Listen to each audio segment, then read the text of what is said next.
Hello everyone and welcome to ZP Productions. Today we'll be reviewing camera equipment again. Not the Z8, I used it, but it's kind of like the Z9. Today we'll be on the review of the Tamron 28-75 F2.8 Di3 VXD G2. Very long name. But you can see the box here. This is something easier to explain. Now this guy comes with a 67mm filter thread, has a lens hood, pretty much the latest version of the 28-75. This is the version 3 in fact for the digital series. And now this version is actually the Nikon's edition. That's why it's mounted on the Z8 here. Now before I start a thank Class Distribution for loaning me this copy of the set. They actually loaned me this copy to try out to bring you guys this particular review. So for this Tamron lens, I just want to talk about the physical quality first, then later talk a little bit on the handling in the field. Lastly, they will talk about image quality, and I will cover a little bit on video functions, which may interest some because that's actually one of the improvements you see in this particular lens. Without wasting time, let's talk about the lens itself. First, let's talk about the physical qualities of this lens. Now, you can see here, this lens is about half a kg. Not really heavy in any way. 550 grams for the Nikon version. The Sony version is lighter by 10 grams. No idea why. Now, this lens has a 67mm front thread, as I said earlier, and it comes with a Tamron pinch cap. Now, this pinch cap is actually very secure, which is nice. Now, this lens itself, you can see here, is built to modern Tamron standard, which is the nice polycarbonate body, very smooth, and then all the wordings are on the lens itself. The wordings are not like engraved in though, they are, I believe, no, I'm not sure what they call it, screened onto it, and then you can feel the texture here. Now, the lens itself have two rings. You can see here, this is usually the focusing ring, and this is the zoom ring itself. The zoom is actually pretty high friction if you ask me. So, there is no zoom creep as you can see here. It doesn't zoom creep at all. This lens can be updated and configured using the Tamron lens utility through the USB-C port here. You can connect it through either Android handphone or some other devices. This button here can be programmed, and I don't really use it for this particular lens. Now, the focusing ring is just very smooth. There is no friction to this, and no end stops either. Now, overall, I think the lens is very nice from the physical aspect, at least the main lens itself.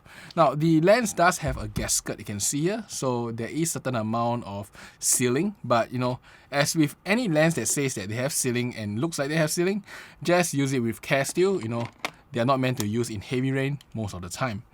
That is pretty much it for the main lens here. Now, the hood itself, you can see this is a petal hood. It is actually quite shallow, but don't worry, this lens is very resistant to flare. I will show you in some of my photoshoot photos later. The hood is actually a friction mounted hood, so you use friction and holds it in place. I do prefer those button types, but friction is fine. And overall, you can cap it up and the lens is ready to go.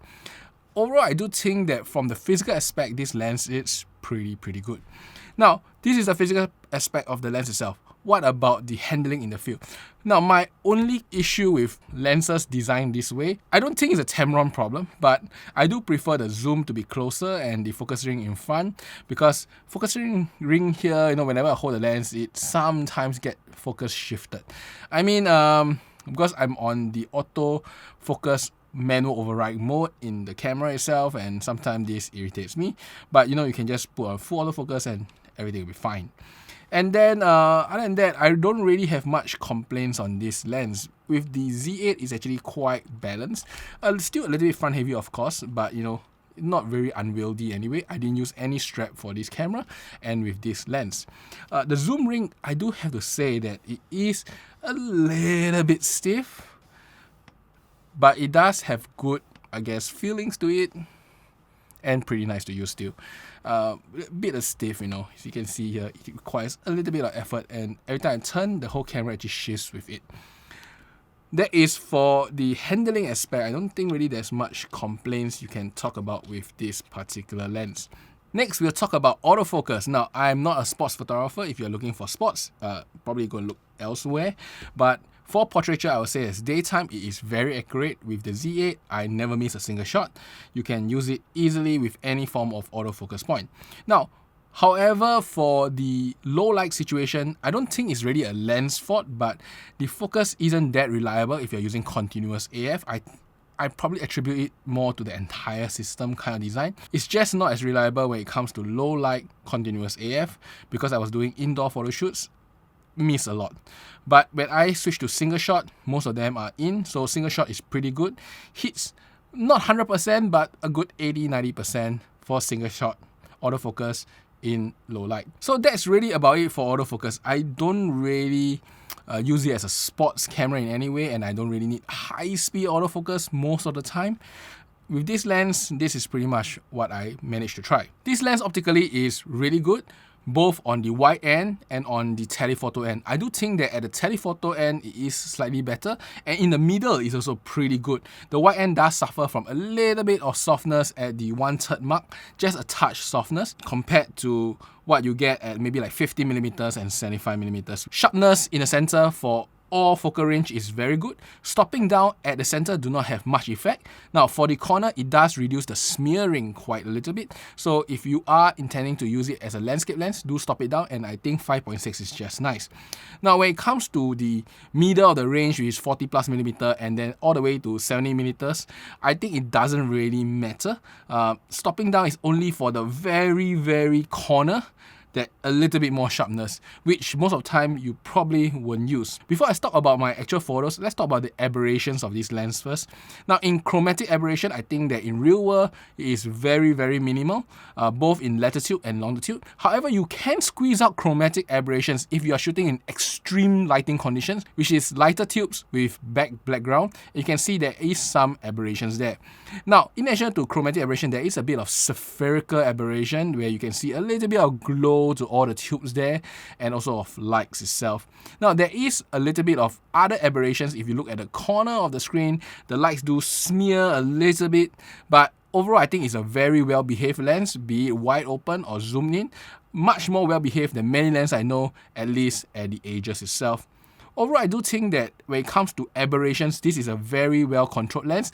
Only in the most extreme conditions can you see chromatic aberrations or any form of other aberrations. It is a very nice and well controlled lens itself. So when it comes to real world shooting, first I have to say the truth that, you know, sharpness don't really matter when you do portraiture. At least not to the extreme point where you will nitpick and say that lashes don't count. I think that when I shoot it both in the standard portrait and also more zoomed in portrait, I do tons of cosplay photography. You can see all the photos here. If I zoom in, they are pretty sharp. I don't really have any complaints when it comes to sharpness itself. And also in real world, I did not notice any form of chromatic aberrations, even in backlit situations. Now I have to show you one of the photo here, which is using a flash at the background. And you can see that the flash don't even cause much flaring into the lens, which is a very good performance. Now, this is the picture I can show you. There are other pictures with flash in the background that actually cause a little bit more flare, but it's just a little bit more, and it rarely spreads past maybe 1/3 the frame when it comes to the flaring itself. Very good flare control. I have used it many times. So the hood itself, I would say, is not the most important thing because the flare is very well controlled for this particular lens. Then when it comes to the bokeh is actually pretty nice. Let me show you one of this shot here done at the beach. You can see the bokeh onto the water itself is actually pretty good, very nice and smooth. Let me show you another shot of a bokeh. You can see the bokeh on general is quite nice and soft. But just to note, this is a f2.8 lens. It is a zoom lens. Don't expect miracle bokeh even at 75mm. It's not meant to be doing that. Overall, I do think that the lens optically it's really nice. So let's talk about the last thing about this lens before I end my review here, and that is the video function. Now, when it comes to video, there is actually two major ones, which is parfocal and focus breathing. Focus breathing on this lens is very minimal. Let me show you my very shaky video. You can see that, focus breathing is very minimal here. Now, when it comes to parfocal, however, Tamron is still using some software to parfocal their lens. If you just look at this frame itself, yes, it's a bit shaky. Bear with me on it. You can see that when I zoom in and then zoom out, it looks like it's continuously in focus. But if I was to zoom in into the video 200%, you can see that it just goes off focus a little bit, then focus again, then off focus a little bit, focus again. So it is not true parfocal, but it's doing a lot better job than previous versions of Tamron. The focus shifting itself as it compensates is very significant. and in this version, it is very minimal, and I can say that unless you are nitpicking it, you probably cannot see the difference there. Overall, I think that this lens is performing very, very nice. For zoom lens, it's pretty much as good as it gets today. So really no complaints on that. I think that, if you are looking for a zoom lens, this is one of the best in the market today, and it works pretty nice. Now, when it comes to pricing, I think the pricing is pretty fair. In Singapore, it's about 1,400 to 1,500 Sing dollars. You can look at it from various dealers online. For US price, I will post a photo here because, obviously I don't deal with US that much, but you can see the pricing on the screen. This is how much it costs in the States itself. If you are in the market for a zoom lens, do try it out. I think this is great for any form of events photography, travel photography, and anyone who needs a zoom that it goes from 28 to 75. I think this is a great choice. That's about it for today. I hope you enjoy my short little video on the Tamron 28 to 75 lens here. I have fun. I did like 4 or 5 photo shoots, and I think the results are great. That's about it. See you guys again. Bye bye.